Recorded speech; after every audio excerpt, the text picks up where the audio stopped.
I'm Remy.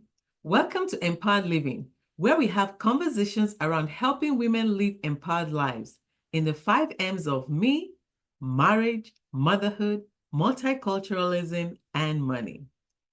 Today, we have the privilege of hearing from a remarkable woman who exemplifies what it means to lead an empowered life in both her career and relationships. Teresa has been a wonderful and loving auntie to her nieces, nephews, and other family members, while also making significant investments in mentoring women through spiritual and educational avenues. With over 25 years of experience as an educator, multicultural involvement, fluency in Spanish, and published work in poetry, Teresa's journey is truly inspiring. As Mother Teresa once said, life is an opportunity, benefit from it. Life is beauty, admire it. Life is a dream, realize it. This quote resonates deeply with Teresa's life as she has embraced each opportunity with grace and purpose. While some women may feel unfulfilled without marriage, Teresa's story reminds us that being single does not define one's worth or happiness. She is a whole, independent woman, empowered by her faith in God to lead a purposeful and satisfying life.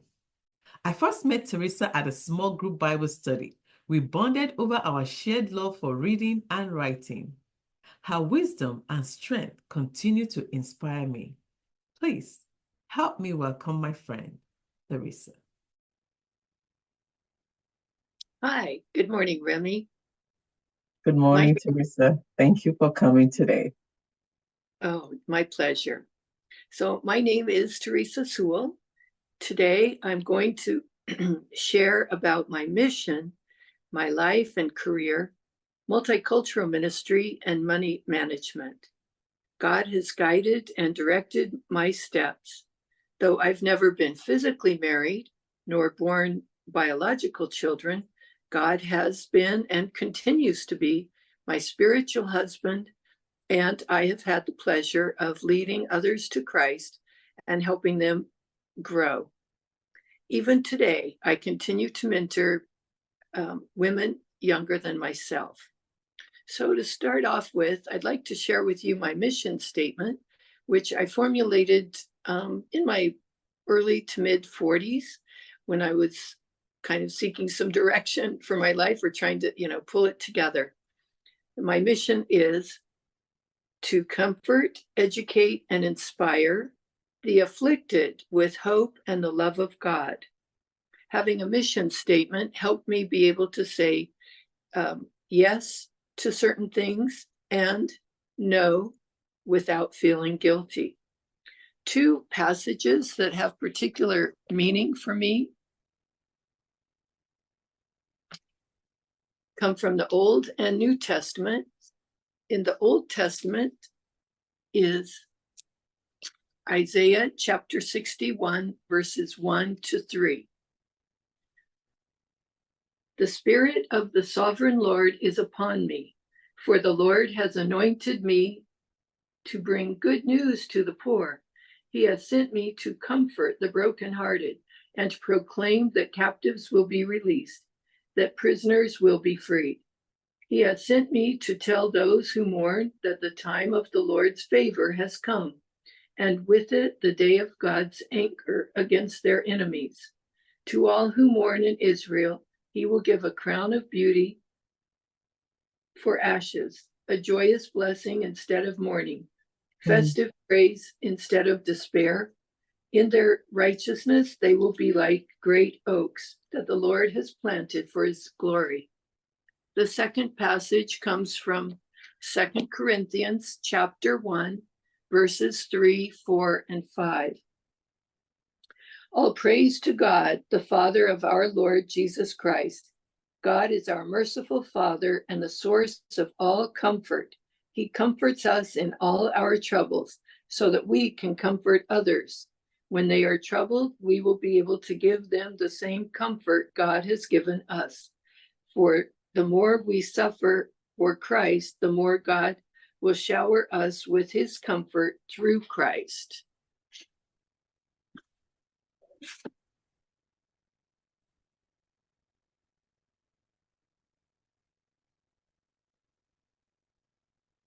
So when I reflected back on my life as I was forming this mission statement, you hear the word comfort a lot in the passages that I shared. Yes. And the majority, I started out as a teacher, a classroom teacher in Mexico and later in Puerto Rico. But I felt shortly after accepting Christ, I felt God calling me to be a counselor. And so I eventually did become a counselor where I was a teacher for 8 years and a counselor for 26, maybe 28 years. Wow. With middle school and high school students. And so the statement is comfort. The verbs are comfort, educate, and inspire. The afflicted is wherever we go. Wherever I live, I've always found people who are afflicted, and they find peace and freedom when they learn about the hope and love of God. Yes, that's true. And I like the fact that you worked with high school and junior high students, because those are the formative years that they need positive role models and good counselors to help them make wise decisions for their future. Thank you for doing that. Oh, you're welcome. So now that I've shared with you about my mission, I'd like to tell you a little bit more about who am I and my life. So I was born in North Carolina, and I've lived in 5 states and 2 countries. I've traveled to 10 countries in the Americas and Europe, and I've also visited 30 states. My hobbies are reading, cats, horses, playing piano, musicals, knitting, crossword puzzles. My favorite composers are Bach, Beethoven, and Brahms, and I love Latin jazz. I want to share with you 2 big decisions I made as a youth that really had an impact on my life and continue to have an impact. First of all, when I was 12 and I had to make a decision about what foreign language would I study, my father counseled me to study Spanish because we lived in Southern California near, and he said, you'll have more opportunity to use Spanish because we can go to Mexico. And my mother wanted me to study French because that's what we studied in college. But France is kind of far away. Yes, that's true. Now, little did neither my father nor myself know how that decision to study Spanish as a 12-year-old would lead to me going to a bilingual college where half my curriculum was in English, half in Spanish, studying and living and studying and living with people from all over Latin America, doing student teaching in Mexico City, beginning my career in Mexico, and later going to Puerto Rico, where I ended up using Spanish to earn my salary. Wow, that is amazing. You are a multicultural lady who have really trekked some part of the globe. I mean, it resonates with me because here I am from Nigeria and from the Yoruba tribe, but I also grew up in the northern part of Nigeria among the Hausa tribe. So I speak those languages quite fluently and enjoy the rich culture. And here am I now in the United States, taking in all the other multicultures that have intercepted my way in my neighborhood, in my children's school. So the world really is a global village, and it's near us and around us. Definitely. And here in Sacramento, we've had a lot, it's very cosmopolitan. Yes. So I mentioned that the first decision was this decision of studying Spanish. And the second big decision has to do with Christ. When I was 16, someone, well, let me restate that. I grew up knowing about God because one of my grandfathers was a Baptist minister, and my family went to church while I was a child, but then kind of drifted away. So I got heavily involved in the occult, and I was looking for the truth. It's kind of typical when you're a teenager to be looking for purpose and truth. And I thought I found it in the occult. But when someone shared with me how I could have a personal relationship with God through his son, Jesus Christ, dying for my sins, I knew I had found the truth. And so I prayed and received Christ as my Savior and Lord, and I came out of the darkness. Wow. And that was at age 16. That is interesting. So, helping out, that's the exposure that we need for the young people today, because it just reminds me of my own story. I mean, I grew up in a Christian home, and we go to church anytime the doors opened. But it was at one meeting when I was age 16 that I truly owned my own faith as well. In fact, that has inspired me, and I'm working on a book called 16.8, How to Help Your Youth own their faith and live it out loud for God's glory. So thank you so much for sharing that again today. Oh, you're welcome. God has sent people to guide and direct me in my own Christian life so I could continue to grow. And following Christ has been the biggest adventure ever, way bigger than I could ever imagine.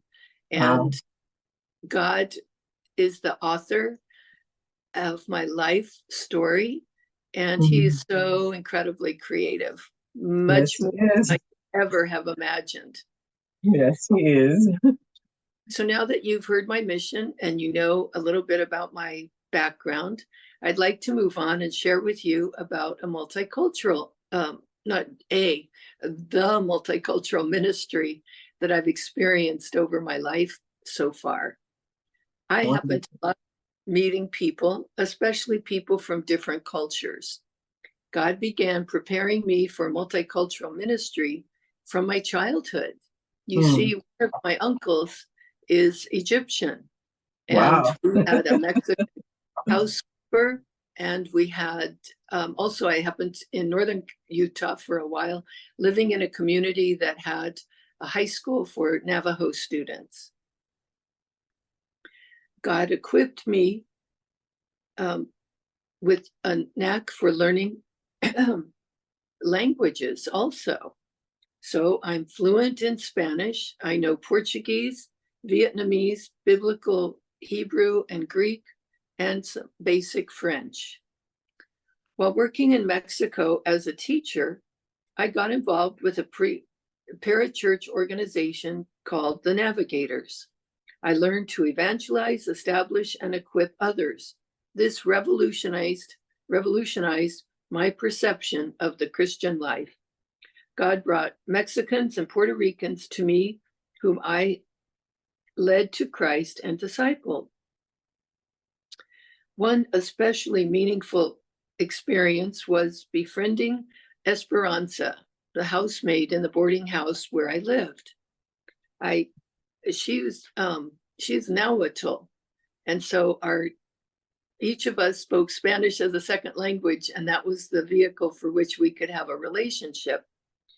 I led her to Christ, and before I left Mexico, I connected her with the Navigator missionaries. I did not see her until 40 years later, and at that time,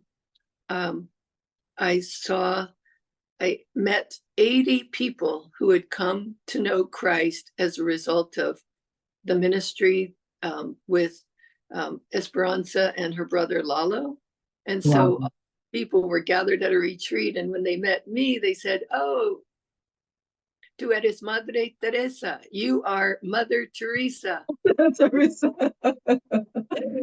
Oh, wow, that is amazing. I said, "Oh, I'm not that holy," but I could see how one decision of obedience by witnessing and helping Esperanza it grew like a mustard seed. Yes. It spread widely. Well, from Mexico, I went to Alabama to become to study and get my master's degree to become a school counselor. Now, while I was studying in Alabama, God shifted my focus from Latinos to Taiwanese. Imagine that. A change of culture. Yes. Not only was Alabama a culture shock for me, but here I was ministering to Taiwanese graduate women and helping them to learn about Christ and grow in their faith. After I left Puerto Rico, no, I'm sorry. When I graduated, I didn't have really ties. I didn't have a boyfriend or fiance or any job, anything holding me down in Alabama. But God called me to go to Puerto Rico and help with the university ministry there. Wow. This meant I used my education as a teacher first to help support myself, and then God opened wide the doors for me to work as assistant dorm director.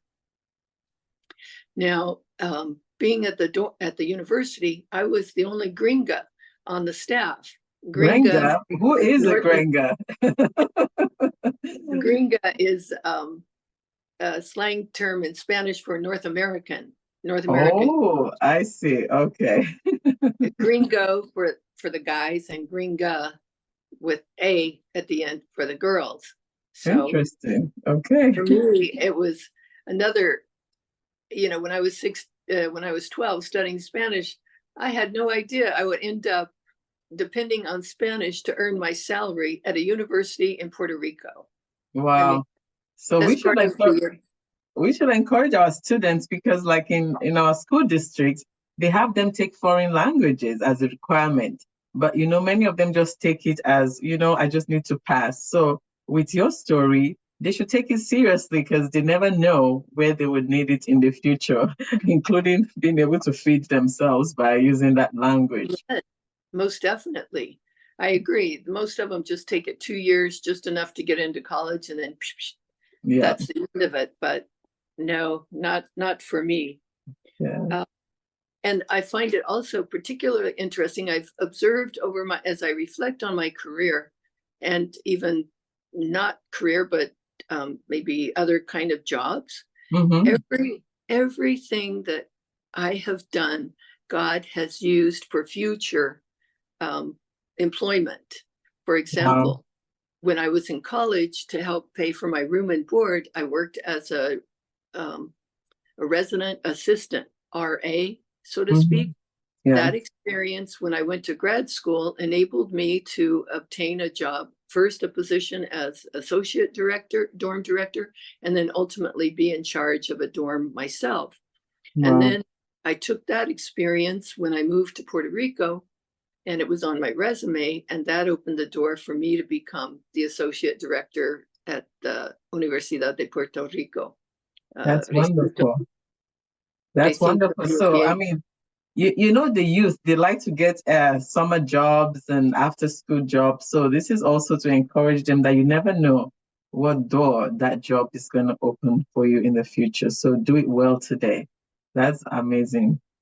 Definitely. Experience pays off. So once I returned to Sacramento and got established in a church, I had the opportunity to go on some short-term mission trips. And this was very different to my thinking, because I had lived and worked in Mexico and Puerto Rico long-term. So to go for a week or two was it was just different. So I'd like to, so my mission trips were to Mexico and Brazil. And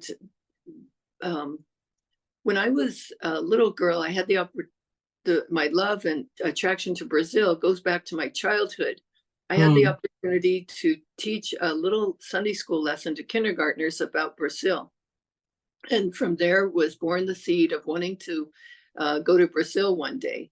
So when I lived in Mexico, I had the opportunity to study Portuguese, the Brazilian style of Portuguese, which later came very handy when I did ultimately go to Brazil. So so I would like to now tell you a story about what happened in Brazil. As I was preparing to go with the high school team to go down and help fix up a Baptist church camp, God laid it upon my heart, prepare a Bible study of sorts. And I said, okay, God, I don't know how this will work out, but I'm going to obey you and be prepared. So I prepared the Bible study thinking, oh, maybe I will, help maybe 8 women or so. I think very small at times, but God, he has bigger ideas. So when I did share my testimony and a bit of the Bible study, it turns out I spoke not to 8, but I spoke to 36 women at a Sunday school. Wow. Then, following that, at the end of the Sunday school class, a woman approached me and she said, "Hey, Teresa, will you be available and willing to share at our women's conference this coming Saturday?" I said, okay. I didn't worry about it because I had already prayed ahead. Yes. I was following in obedience, and whatever God called me to do, I will just say yes. So, and with my background, as I mentioned earlier, coming out of the occult, in southern Brazil, there's a heavy spiritism there. So many could relate to me talking about having been under the darkness of the occult and coming into the light with Jesus Christ. And now, mind you, I had only met like the leader like an hour or so. They didn't know my personal interests, but something I do really love is collecting decorated boxes. I love hearts, and I love yellow roses.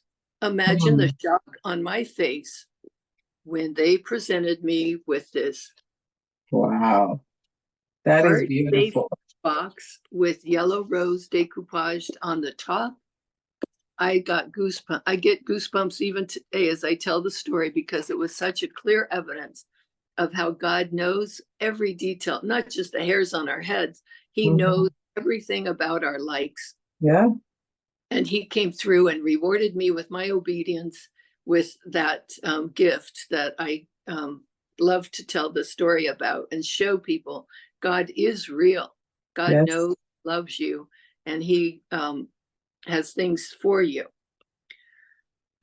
So in addition, God has allowed, I love to volunteer. And so I've been able to comfort or inspire others, sometimes educate with different opportunities. For example, I have helped in a prison, and I've helped in a hospital as a volunteer chaplain, in a community chaplaincy. I helped most recently in the memory care unit, where I cared for my mom and who had Alzheimer's. And what I did, apart from helping to care for her, was I played the piano once a month for the residents. And I also, on the other side, for the non-memory care issue people, I led a Bible study for 5 years. And it was really, really special. I have very fond memories of that chapter in my life. Another story I want to share with you related to the multicultural ministry is, I mentioned earlier how I love different kinds of music. And I got to volunteer in Sacramento for about 15 years at the Sacramento Jazz Festival. And out of that, I befriended a group called Paco Gadsby. They're from Guatemala. And so the way I got that friendship started was Herman, the lead singer, he has polio and he has a brace, and one of the screws got messed up in his brace. and they were asking for someone who could speak Spanish to get help. And so I raised my hand and I went and I spoke to someone about getting him a screw to help fix the brace, and they did. And then that was the seed for the start of a beautiful friendship. Not only did I have the pleasure of having the band members come to my home several times when they would come and be in Sacramento, but also when I visited Guatemala, I got to visit them in their country. Oh, wow, that's amazing. So one of the Guatemala is known for their textiles, very colorful. Yeah, and that's beautiful. you know, I love cats. And so one person brought me a little kitchen mitt. That is beautiful.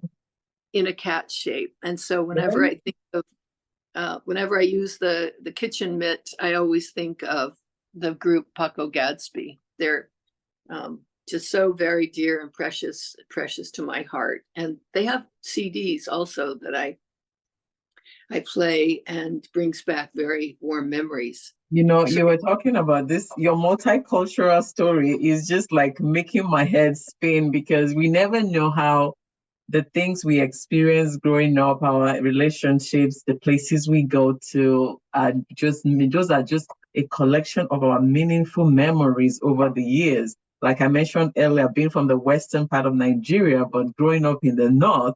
So now I speak both Yoruba and Hausa. And because my dad worked for United Nations on some projects with the United Nations, we would have multicultural visits their establishment.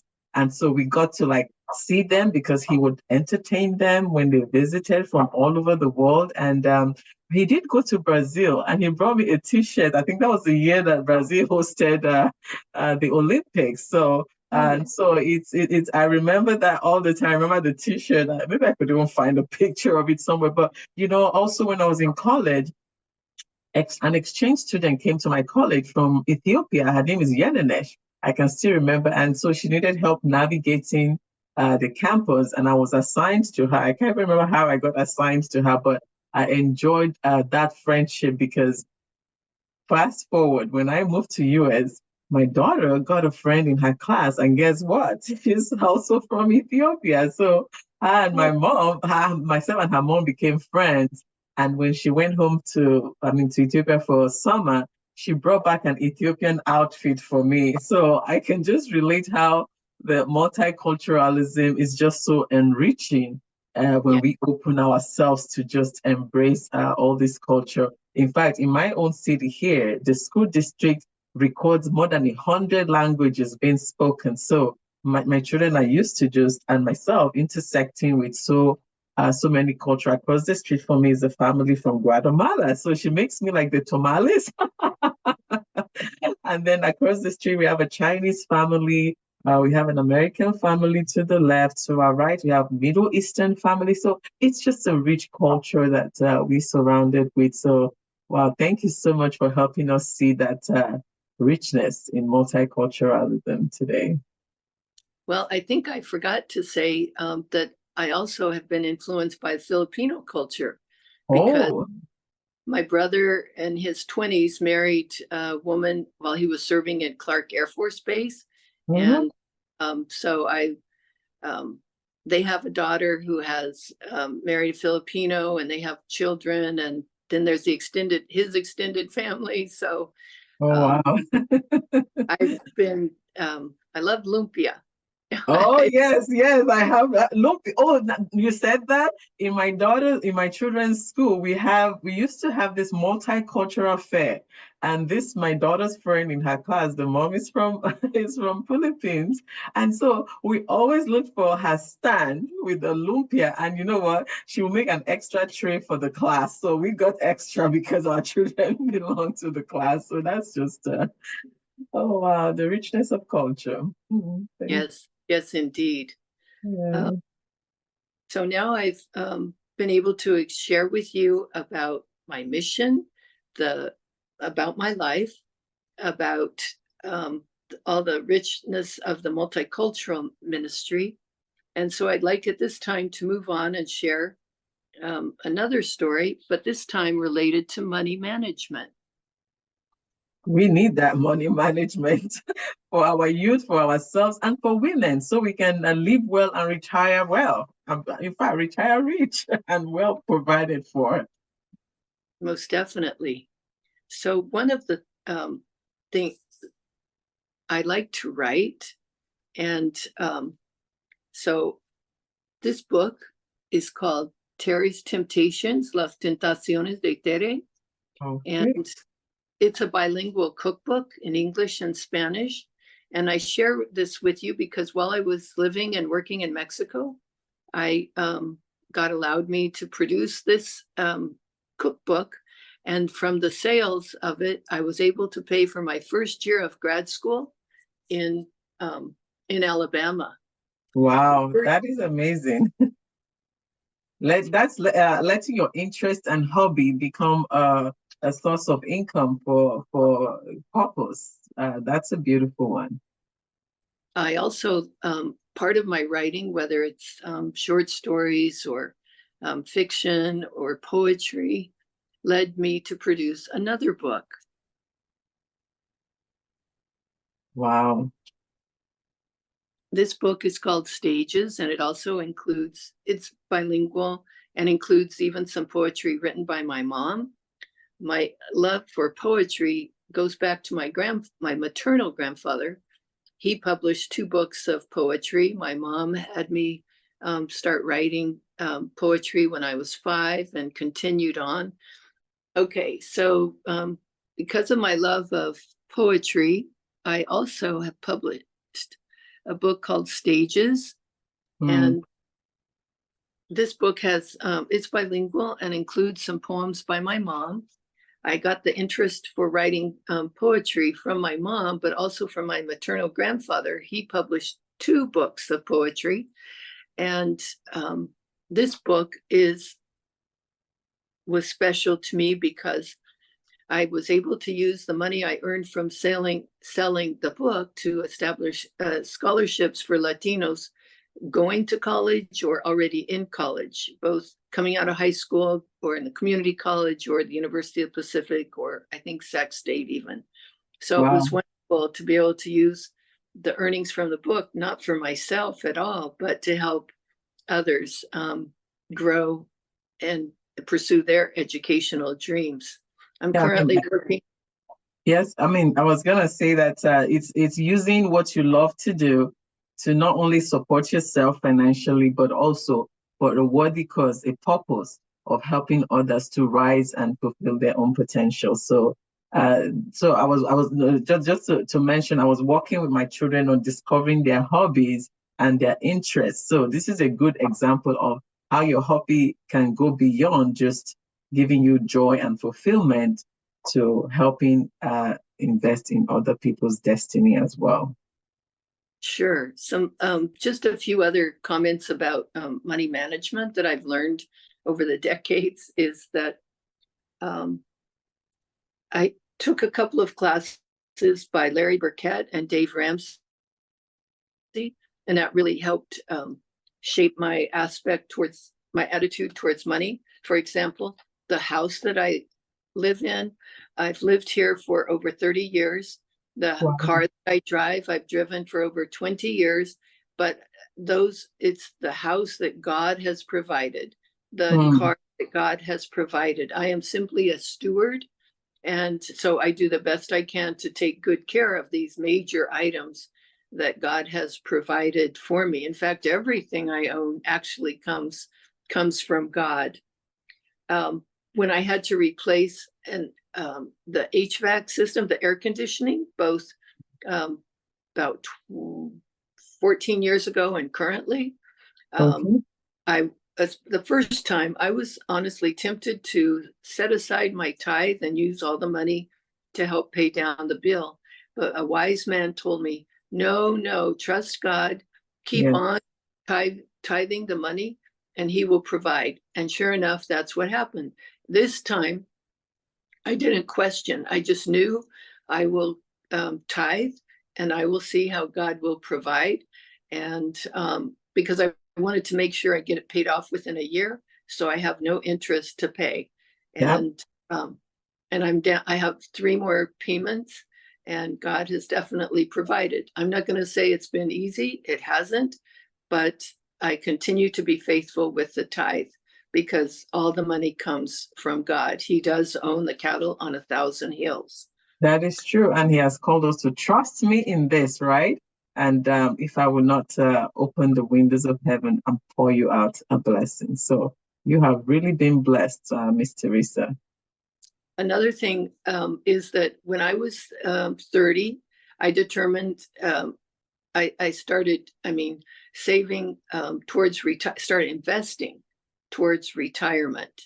And I was really grateful that, it's a matter of staying faithful during the ups and downs of the stock market. Don't be tempted to pull all your money out. Just trust and know that it will all work out in the end. Another thing. That's because you had the education, right? So that is why it is vital that we educate our youth and ourselves on good financial management, good financial stewardship, and especially for women, to be sure that they teach their daughters, they teach their sons, and they teach themselves so they can retire happy, healthy, and well provided for. Oh, most definitely. Another key decision I made was that when I purchased the house, I determined that I would pay off a 30-year mortgage by the time I retired. Again, it helped me actually pay off the mortgage in 23 years. Wow. And I was able to retire at age 62 without the burden of a mortgage. That is debt-free living. You can't beat that, right? So we need to encourage our youth and ourselves that not owing is the best route to go, especially in this day and age. Financial literacy is highly recommended across board. Financial freedom is the best way to live, for sure. Yes. 2 other verses I'd like to share. One is Matthew 6:33. It says, "Seek ye first the kingdom of God and his righteousness, and all these things shall be added unto you." Proverbs 3:5 and 6 say, "Trust in the Lord with all your heart and lean not on your own understanding. All your ways acknowledge him, and he will direct your path." So what I take away from those is that keep God as your number 1 priority in your life, and all the other things will be provided.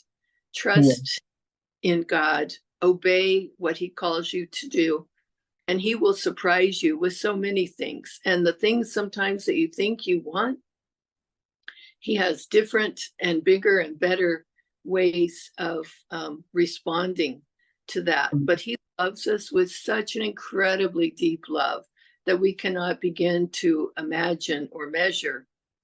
In conclusion, I want to thank you, Remy, for allowing me to come today and share about my mission, my life, my multicultural ministry, and even money management. I encourage you all to think and see, by looking at me, how God can take an ordinary person and bring out extraordinary things in their life. Thank you. Thank you so much. Thank you so much, Mother Teresa, for joining us today. Now we've heard it all. This is how to truly live an empowered life. And she said something at her closing that you can't imagine, and it's without measure. It reminds me of that verse in Ephesians 3:20, right? It says, whatever you can, beyond what you can think, ask, or imagine. That is how much God can do if you trust him. And so whether you're married or single, you can see from the story of Teresa Sewell that you can truly live an empowered life. So thank you for joining us today. And this is REMI Ayodele, Empowered Living. We'll see you again next time. Until then, I'm cheering you on to live empowered. Bye for now.